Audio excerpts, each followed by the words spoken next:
We are live from Vanderbilt. Vanderbilt. Oh, Vanderbilt. I tried, you guys. I tried, all right? Do you think the Vanderbilt cheerleaders are over here right now? Do you think With they your say daughter. Do you think when someone asks where do you go to school and they say Vanderbilt, or do they say Vanderbilt, or do they say Vandy?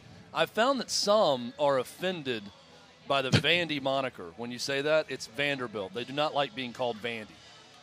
So just know that, Jill. I'm trying to explain. So they don't like Vandy boys? The national champions? Well, they like whatever Tim Corbin tells them okay. to like. There you go. And when you win national titles at Vanderbilt, then you get to instruct your fan base what to call people. The academia likes Vanderbilt. Yes, Vanderbilt. Never go up to anyone that's teaching philosophy at Vanderbilt and say anything other than Vanderbilt when you say the name. Vandy, unacceptable.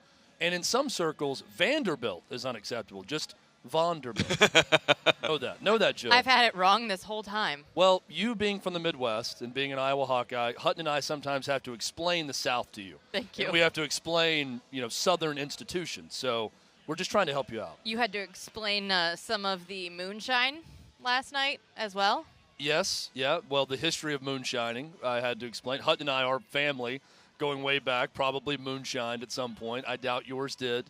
No offense. You should take offense to that because it's very boring that they didn't. Not as well but as I feel Old like Smoky because does, of where we're from, Hutton, we knew more about moonshining going into it. Yes, and not as much as Old Smoky moonshine, though. What'd you think? You were worried. I was more than worried last night with our moonshine tasting. We started with the White Lightning, I believe they call it, and I said if this is what we're starting with, and there were like 8 or 9 more after that, I was like I'm not going to make it. I've yet to see Jill nervous in the 2 tour stops we've done so far. Until last night was the first time in the she's 8 been, days that we've known she's each been other, I've legit- been yeah, a pro. All 8 days, I feel like I know Jill as well as anyone. Never gets nervous until last night, right before the White Lightning shot. She got very quiet, if you noticed, in the build-up to the moonshine tasting. The eyes were watering after the shot, and you were like, oh, I don't know if I'm going to make it through this shoot. So we're filming Going Deep with Clay Travis for Fox Nation. I believe it launches next week. I think so. I think that's what they're Is it telling Thursday, us. Chad? I heard that it's launching our Thursday. show. It drops on Fox the Knoxville Nation. episode, but we're going every week.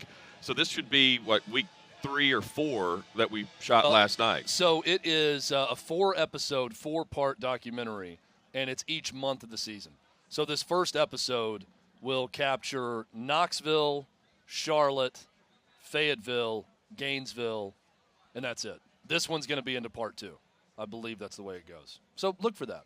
I'm sure we'll be sharing across all social media channels. That's in October. I'm sure that everybody will see it as well. On all social media, everything. Clay's going to pump it out. We're going to pump it out. But you guys, when I look back at last week, not only do I remember your sweat, because that was prominent, but one of the most memorable things in college football for me. Did you guys see the Memphis punt return for the touchdown? So Mississippi State, they thought they downed the ball.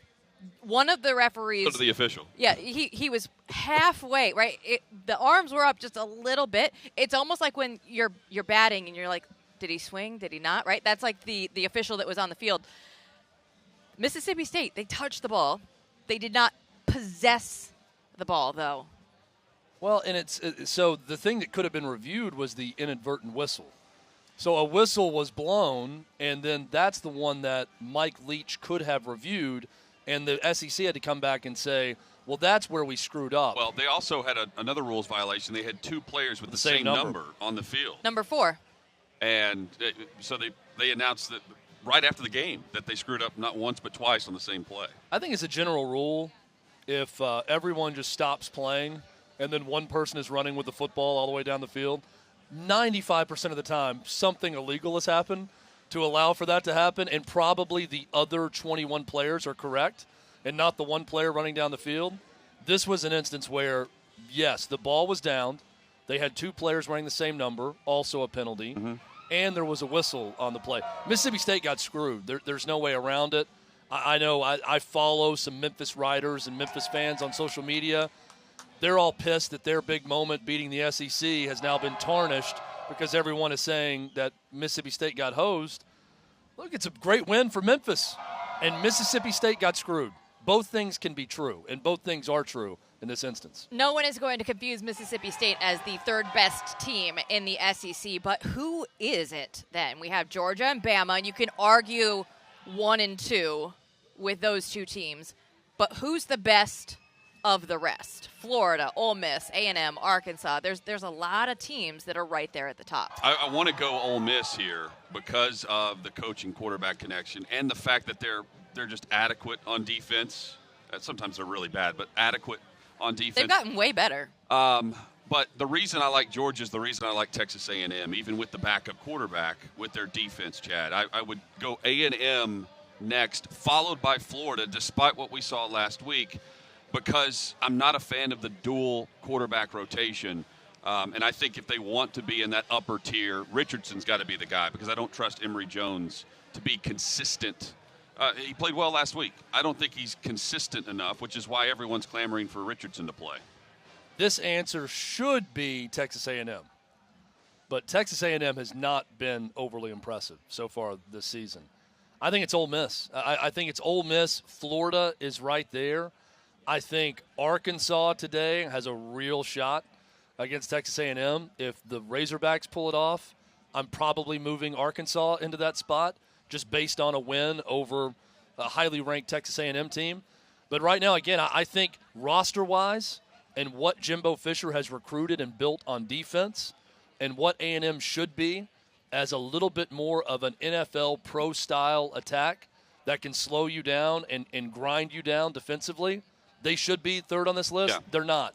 It's Florida or it's Ole Miss. I'm leaning Ole Miss right now. Well, so, okay, maybe a better way to answer this is that the premier teams in the SEC are Alabama, Georgia. That much we know. Then there's a second tier, right? And then it's a toss-up. It's Ole Miss, Florida, Texas A&M. We'll find out if Arkansas is in that tier today with the head-to-head matchup with A&M. Beyond that, though, it's that group, and then you move down a notch after that for the next group of teams in the SEC.